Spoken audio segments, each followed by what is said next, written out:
ایک بیماری ہمارے اندر یہ بھی پائی جاتی ہے کہ کچھ لوگوں نے یہ سمجھ رکھا ہے کہ بس دامن پکڑ کے مچل جائیں گے، دامن ومن کچھ نہیں کام آئے گا۔ آپ کے اپنا ایمان ہوگا، آپ کے اپنے اعمال ہوں گے۔ اگر ایمان و عمل درست، نتیجہ درست، ایمان و عمل میں کھوٹ،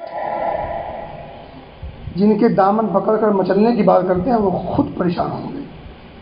انبیاء نفسی نفسی اللہم سلم نعرہ لگائیں گے، اور آپ انبیاء سے بڑی ذات اور ہستی کس کو تصور کر سکتے ہیں؟